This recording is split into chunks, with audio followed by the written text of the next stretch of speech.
Hey guys, Dave from Nerdarchy, 4 Nerds by Nerds hanging out with Ryan. And today we're going to do our weekly wrap at Nerdy News, and we also have a dungeon crate to open up.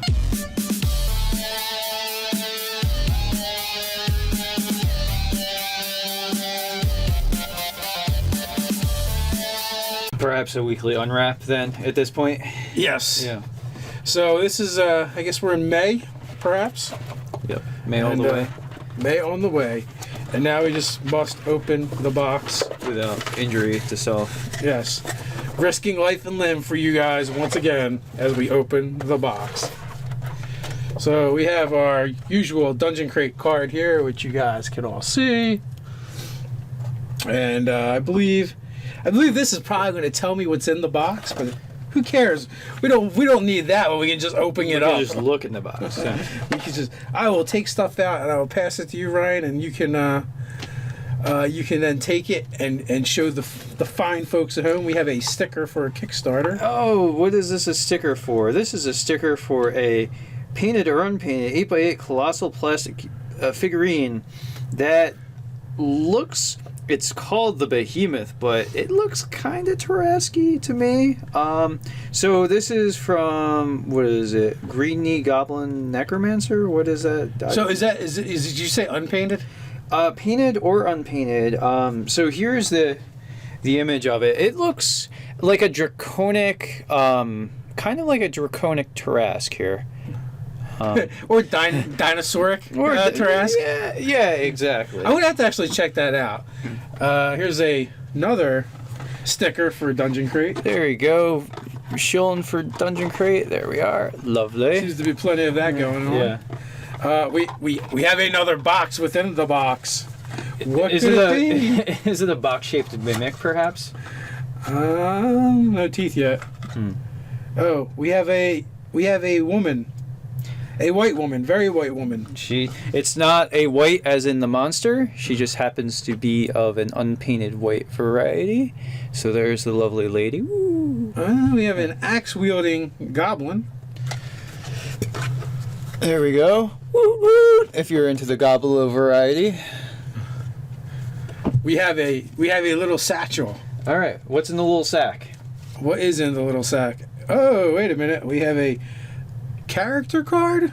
Let's see. Advanced development. Use code Dungeon Crate 16. So apparently this is going to be for something else. What is that? We got a spot for stats. Yeah, I don't know. It basically looks like a miniature version of a character sheet. So I'm not sure what this is. So seems like we've got 2 cards for of advertisement. We have a marker for being restrained, and it looks kind of like a spider web. All right, so somebody got webbed head up. If you're fighting Spider-Man, this will be a good representation. And yep, it says restrained. And then we have another plastic clear figurine. That looks like it's lacking a base. He looks like he's all about that mace. All about that mace. No tribbles. I don't know, but yeah. I don't know. So there's that. Yeah, he's it's like a spectral cleric, perhaps. Yeah, I don't know. We've got some empty packaging here. Yeah. Ted has already ransacked his own dungeon crate. Perhaps that is the case. There's the empty sack. All right. Or maybe his wretched children. My niece and nephew. Always a mistake. I love those guys. We have monster parts. They look very dragon in origin. It's a Reaper mini. Looks plastic. Reaper bones? Is that? Yep. Yep, Reaper. Alright, so imagine the repercussions of this. So here, I'll see what I can show off of the mini. It's a pretty solid dragon. Draconic offering there. There we go. If we can get that in there. Lovely. Yeah, so he's got some pretty good size to him. Alright, we have a development here. Oh yeah? What is this development? We have all kinds of pieces that were formerly missing Yeah. that are not missing now. Okay. The piece is formerly known as missing. Yeah, as you notice, Ted is not here. Maybe some of you are wondering where Ted is. Maybe some of you don't care where Ted is. You should care. You should. He is steampunking at the Steampunk World's Fair.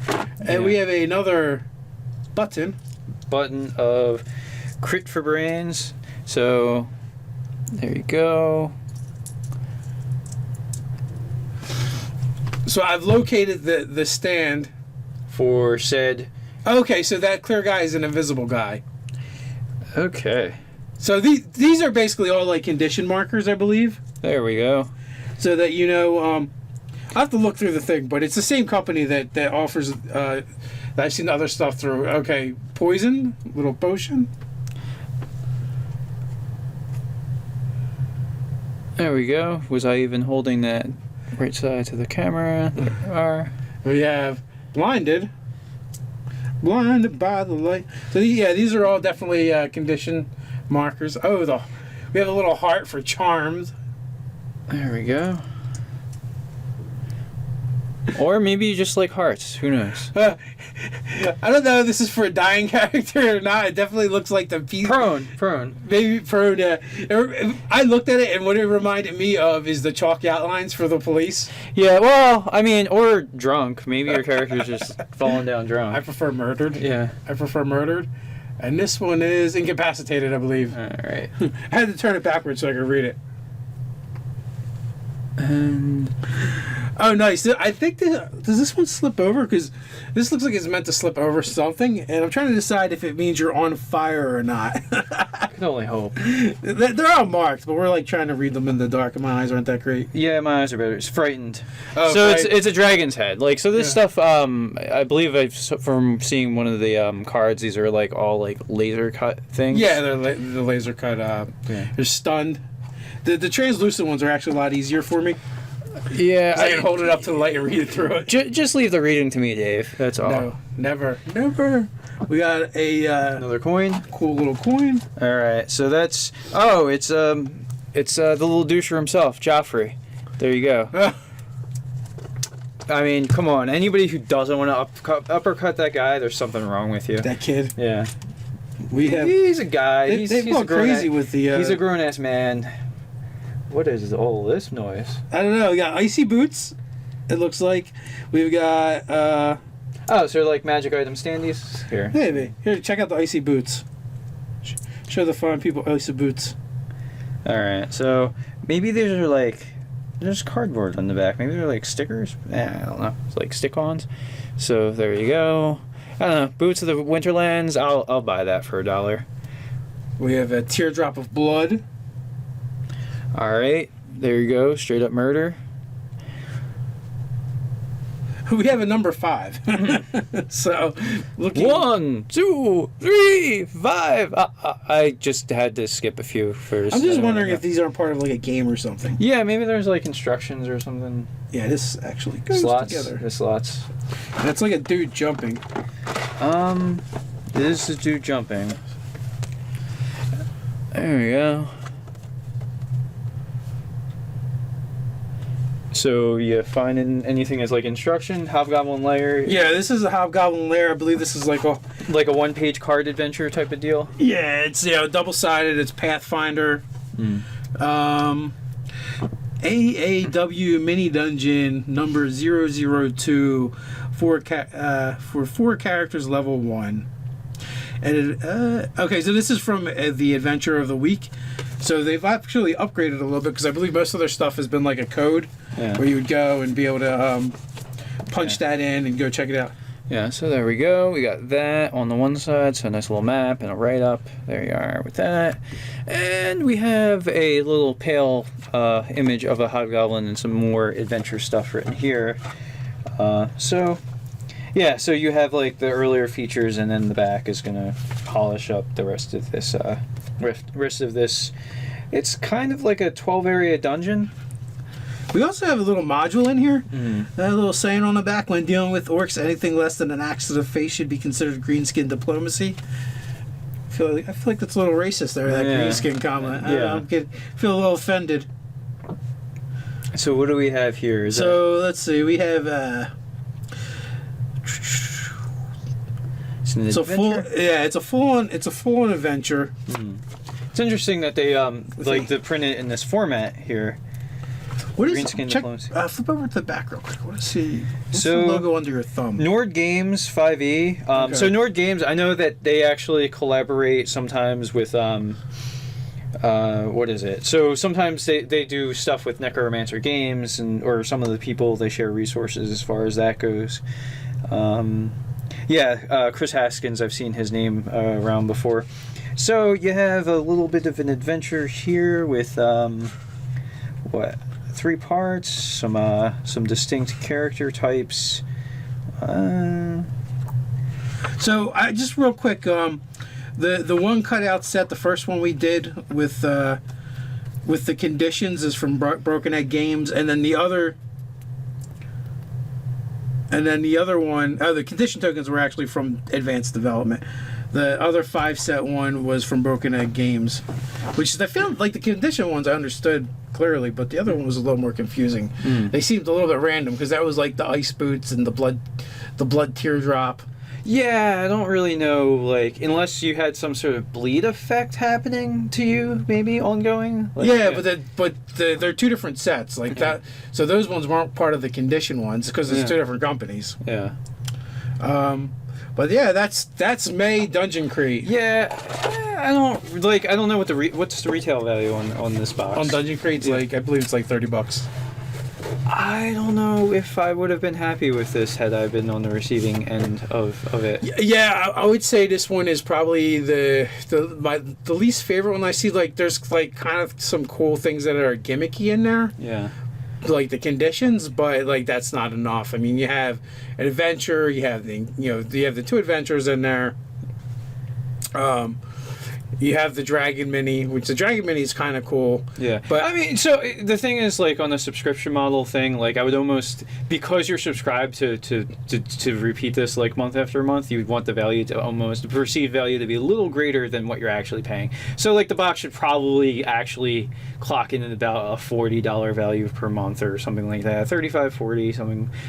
Just because it's like, they know that they're getting this money every month and they can kind of budget for it. Right, we'll have to find out. Yeah. We'll have to find out how Ted felt about May and if he will keep on going. If he's going to keeping on? Yeah, so I've been here for all the unboxings, and this one has probably been the least overwhelming. Or most underwhelming, perhaps. Like, you wanted to have lots of utility for your game, and like, like when there was, I saw that little fountain piece that he got that one month. Like, that's a that was cool feature that you could put in often enough.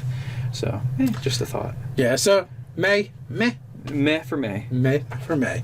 So with that, we're going to get on with our normal weekly wrap, all those things we did. So of course we always have Nerdarchy, the newsletter. If you haven't signed up for it, you should. We're going to give you weekly tips as well as you can learn how to game with Nerdarchy.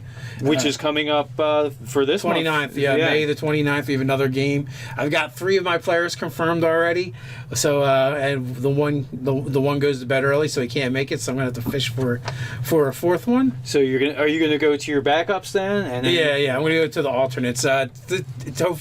Hopefully today, Saturday, this video will go, which will be yesterday for you guys watching this video. I will have already sent out the email to all the alternates. So, and I guess the way I'm going to do it is I'm just going to send to all the alternates and say, and number them and go, hey, if 1 through 5 can't make it and you're 6, then you're up. So this way I don't have to send them individually. Yeah, no. Or, I mean, you could just, with alternates in that case, just go first come, first serve, first to confirm, and just shuffle people back for the next month. Well, yeah, we could do that as well. First to confirm sort of situation. Yeah. So, but either way, that'll go out tonight. We'll get the last person settled, and so we can get that going on, which is really cool. As always, we have Nerdarchy, the store, where you can get nerdy swag. Even like this, with some sweet goblin action. Dun, dun, dun. You can go to the homepage here on YouTube, and that'll take you right to the merch store. Or if you wanted to go over to the website, we have a tab menu. If you click it, you'll have the option of merchandise or digital products. Pick your poison. Patreon. Our Patreon has recently exploded. Thank you guys very much. Thank you, everyone. And one clarification, I sent out to you guys, and I had something wrong. And it used to be that the Patreon cards would charge at the end of the month. Now they charge the first of the month. Okay. It actually doesn't change how it's going to work, because I was like, hey, everyone that's signed up in May or previously, they're going to start receiving the rewards we just put up the first week of June. Which doesn't change anything, because It's It was still gonna happen either going to be at the very end of May or very. Well, no, it was first going to of be the first week of June. Okay. Just to give it time to clear, Okay. because of the way the Patreon thing works and all. And then from there going on, it'll be the first week of every month. After the cards are charged, then we'll send out the rewards. They'll get delivered to whatever inbox you signed up through Patreon. So absolutely make an email that you're going to check when you sign up, so you can be sure that you'll get your reward, because that's the way we'd want that to be. Well, either that or they'll just come back to it like 6 months later, and it'll be all these emails. Yeah. Full of rewards. Yeah. It's like a treasure trove. It's like finding a dead dragon's lair, and then you just loot the body. Speaking of the rewards, guys, let us know what you think of them over there. Someone had asked about players centric material, because a lot of it is GM specific. Yeah. And except for our top tier is actually bounces back and forth between players and GMs. Yeah. So we are discussing about doing a player track as well. That might be That's further down the road, but also too, like, some of the stuff, like magic items, like it could be things that you could like hand off to your GM of like, hey, here's some stuff for you to put into your game. Like, I don't have a problem with if people are sharing amongst their own gaming group off of like. Well, yeah, like that's cool. It's it's what people do. That's what it's there for. So there's that. So you go check that out. Then we have Nerdarchy, the forum, where you can go and converse with the fellow Nerdarchists out there. We pop in from time to time. And we definitely go to GM 911s from there. Yeah, GM 911s, there's a section for it, so a lot of times you'll get more immediate answers, because you never know when the video from us is going to come out. It takes time. We have to get the GM 911, we got to shoot the GM 911, then we got to upload the GM 911. Yeah, timing is everything, and then we try to look for stuff that's kind of unique to questions we've asked before in the past. And as far as GM 911s go, there's playlists, and there's also like a search feature. So definitely go and check out that search feature, because maybe we answered a question kind of along the lines of what you're trying to figure out or work through. Yeah, until we actually had our own channel, I didn't know that YouTube had a search feature per channel. So if you go to the home channel of any YouTube, the homepage of any YouTube channel, where the listed sections are, the menu, there's also a search feature. We are getting really close. I had checked yesterday, and DMG Info was up to 9,830 subscribers. So he's still over 9,000, and even closer to that 10K range. Yeah, he could be hitting it this week, especially if you guys go over there and subscribe. Yeah. But who is DMG Info? Well, he's a lovely man from Australia, formerly from South Africa. Yeah, or is he in New Zealand? He's in New Zealand. No, he's in Australia. He is in Australia. Who makes these 2.5D dungeon tiles that are really cool. He does this thing called editing, which we don't know about, and he puts together these really great crafts in these 3-minute long videos. I mean, it looks like he works super fast, but I'm pretty sure he sped them up. Maybe. Or he's just like snip, snip, snip, snip, hot glue, hot glue, hot glue. He's like the Flash, but with but only for crafts. Like he is. Well, it's kind of like back in 2nd edition, where you could take traits, where like one where you could just have like you could be very dexterous with manual dexterity. Yeah. So it's like he has like split it. He's got like a 30 dex only when it pertains to making crafts. Clearly. Yeah. So go check him out. Hey, and by the time this video goes up, Steampunk World's Fair will be winding down, and that is where Ted is, and perhaps some of you have already bumped into him. Hopefully. And picked his pocket. No, tackle. Tackle. The tackle of love. I've been recommending they tackle him. Tackle Ted. To get the reward that he has for them. Yeah. It's Ted does not approve. It's kind of like like playing an MMORPG, and like it's the task for defeating the monster, and with him it's the Concardia cards. If you slay Ted, the card appears. Yeah, we could turn that into a social game where like you get like a loot from like defeating the game designer or gaming personality or whatever. I think that'd be an interesting thing. Like you have to have an encounter with them. We could. Yeah. There is one other thing that's not on my list that I think I want to mention. Yeah. What's that? The Tiki board games Kickstarter. Now, this isn't going to pertain to a lot of you This folks. is super local. Yeah. This is super local, right in Ted's hometown. I actually used to live in this town as well, and so did Ryan, actually. Come to think of it. Yeah. So Tiki's a local.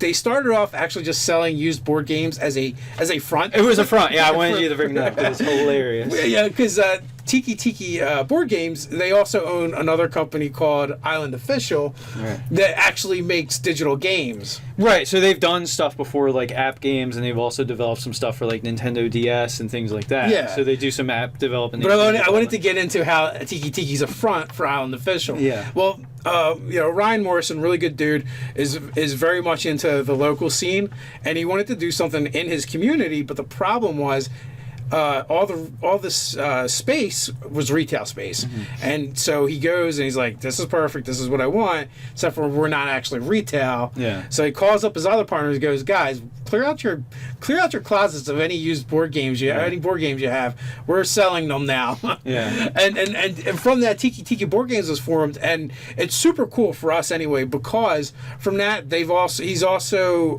helped other people develop analog games as well, just board games.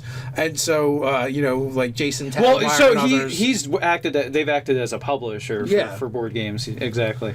And he's been an advocate for that. Then he also started South Jersey Geek Fest, which is really cool too.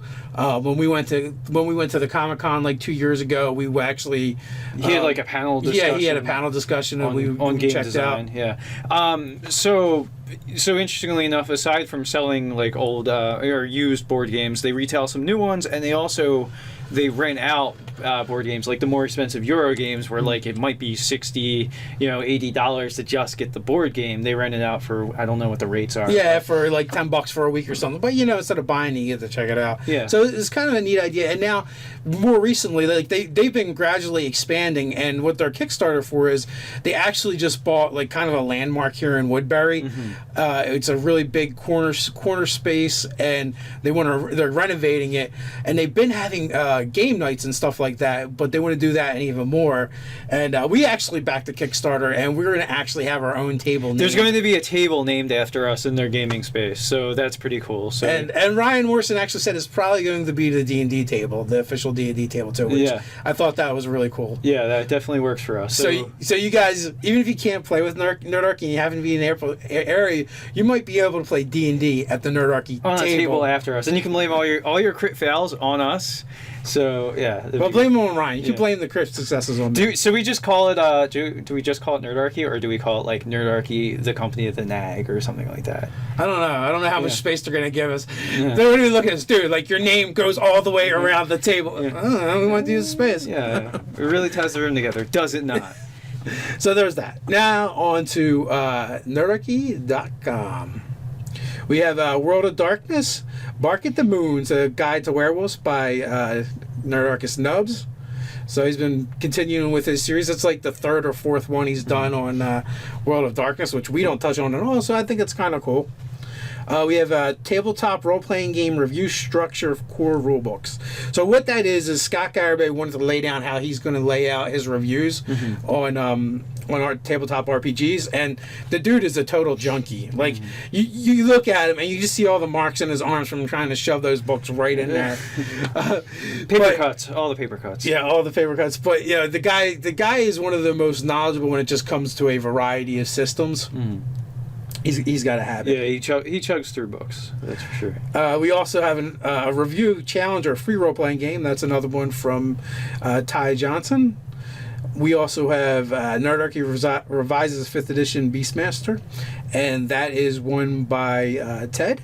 We also have A Friend in Need, Out of the Box D&D Encounters number 2, which this is a really cool series. This is basically, hey, I need an encounter to drop in my game, and you just go to nerdarchy.com, and it's right there. Mike Gould puts these together. He's doing a great job with those, and we'll have another one to go up for this upcoming week. So I'm really excited about that. So on to the YouTube channel. To the YouTubes. All right. So on the YouTube channel, we have Linden Helmsworthy's Player Returns, and it's Helmsworthy, not Helmsworthy. Damn it. Taylor pun, whatever. Yeah, we had playing a 5e D&D bard. Help! My Dungeons and Dragons players don't use tactics. It's my dwarvish brogue. Yeah. What's that? My dwarvish brogue. Brogue. Yeah. My Dungeons and Dragon players don't use tactics. Orcus, Demon Lord of the Undead. D&D adventuring party left behind crucial artifact to the story. That was a GM 911. We did a controversial one about allowing transgender characters in a Dungeons & Dragons game. Actually, I want to talk about that one a little bit because there's a lot of comments on that video, and like there was only like 3 that were douchey. Yeah, well, angry, and you. No, like, well, 2 angry and one that was absolutely douchey. Terribly angry, douchey. So what I want to say is thank you guys for you having a great discussions. A lot of you were actually disappointed that we didn't go into it deeper. We just kind of covered like the DM's question, and I'll be honest, we softballed that one, but we might revisit it. It's such a landmine of a discussion. Yeah. So we also had making the 5e D&D Beast Companion, Ranger a more viable player option. We had plot points and adventure hooks. Dungeon Master needs help with campaign wrap, Spirit of the Game, and 2nd edition of Pathfinder, a troll post. So that's everything. So until next time, stay nerdy.